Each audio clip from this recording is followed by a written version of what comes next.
And the season has begun. The Open is live. 13.1 just got dropped, and we have burpees and snatches. They've combined two of the workouts from last year. We have 100 burpees total, and then a snatch ladder that gets pretty heavy, and we're gonna see some big things happening. From a mobility standpoint, you guys have Kelly Starrett. He's covering everything related to the snatch. Anything that's overhead, shoulder flexion, external rotation, shoulder extension, internal rotation is going to be key. There's going to be some thoracic spine mobility. You're going to have some hip mobility. Key pieces for us is I need to work this extension, internal rotation. It's going to be essential to be able to maintain good position during the burpee. And then we're going to have flexion, external rotation, which is going to be good for those heavier snatches once you get into the heavier stuff up in the ladder. Now, very basic for us, warm-up stuff we're going to do. Once you've gone through the mobility pieces that Kelly has prescribed, you're going to come over to a GHD. On the GHD, we're going to do the following. I'm just going to go ahead and lean back, grab the end of the GHD, arms are super straight, and I'm just going to start working thoracic extension. Notice how my head is in. I'm not looking at the hands, arms are straight, and I'm just allowing myself to go into that shoulder flexion. So I'm getting thoracic spine and shoulders. If you want to get a little bit of gymnastic, you come over here. There are dangerous people around, but you go on a bar or on a pole against a wall. All we're doing is working the shoulders, just trying to open up the shoulders. This is for a better overhead position on the snatch. Now that's just overhead. Now let's go behind our back. This behind our back position is going to be good just for our transition on the snatch. We'll become a little bit more fluid. And not just that, but also for the bottom position of the burpee. Come over to the rings. Here on the rings, we're gonna do just like a little skin the cat. It doesn't have to be strict. We can just jump it over. Once we're at the back end of this, in extension, notice where my hands are. My palms are facing away from me, and I'm just starting to go into that extension, starting to rip the shoulders apart. Just getting a little bit of that. Will be good to just exaggerate this position, which is going to be the bottom of my burpee. Now, that's covered. That's something you can do. Just spend some time there until you feel like you're warm. So you feel like you're warm, it's open, and then go ahead and grab a bar, do whatever you have to do. Now, the big one is this one, the burpees. The burpees is a descending ladder, and we want that to be our recovery time. So we need to become as efficient as possible. The name of the game is flow and rhythm. Flow and rhythm. How do we create flow? Very basic. I need to take the transition positions where I find resistance or I find myself breaking, which would be this position right here. Feet flat, hands flat. We've said this before. Feet together burpee is a great way of practicing. But for this, what we're going to do, instead of keeping the feet together, we're going to separate them a little bit.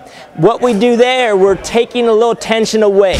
But I don't want you to go crazy. I don't want you to go out here. That's too far. Feet hip width apart or shoulder width apart, wherever you feel comfortable standing, that you don't have too much resistance, and that will allow you to jump. Notice if I'm out here, my jump efficiency is bad, knees cave in. I would have to do that. Not very efficient. Here, I'm forced already into that knee out position. So this is just something to think about. Once you have that, very important, in order to make the burpee something skill and long distance, like we have here 100 burpees and we want it to be recovery time, there has to be the following. There has to be a wave. I can just drop down. I wave myself up. It's very important to do that little snake up. If you can snake yourself up, worm yourself up, you will be saving a lot of good energy and a lot of good material for the snatches. Now, we have a bar that we have to touch. We're going to stand not under the bar, but slightly behind the bar. Why are we standing slightly behind the bar? Because when I jump, I don't want to be here. I want to be slightly in front of me. Less range of motion at the shoulder, and I can just jump and tap, jump and tap, jump and tap. Notice I am not looking at the bar ever. So make a mental mark or draw a line wherever you want to stand. Notice where I'm standing right now. The bar is slightly in front of me. I touch, good. I touch without looking, good. Now I do the burpee. Hands go right by my feet. Kick out, snake up, stand, jump. That would be one burpee. Now, that's great and all, but that's not enough. We're gonna need some tempo. This is what I like to do. I like to count. So I'm gonna go 3 count on the way down, 3 count on the way up. 1, 2, 3, drop. 1, 2, 3, jump. 1, 2, 3, drop. 1, 2, 3, jump. I wanna maintain that as much as I can. And the sooner you get into a rhythm that you can maintain, the better. Note this, and this is something we learned from last year. Any little step you take, any little small step you take, that's a waste of time. Anytime you look up at the bar, that's a waste of energy. Anytime you miss the bar, that's also a miss. So always thinking, jump with the arms up. As you're at the top, just allow them to drop. You'll always hit. And notice what happens when I do that is I'm actually prepping myself to come down again.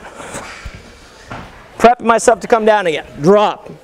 Snake, jump, drop. That's that efficiency. Arms are relaxed. Position is good. If you can do that, maintain a rhythm, the burpees is a constant. The snatches is where the work happens, and that's where we want to really perform.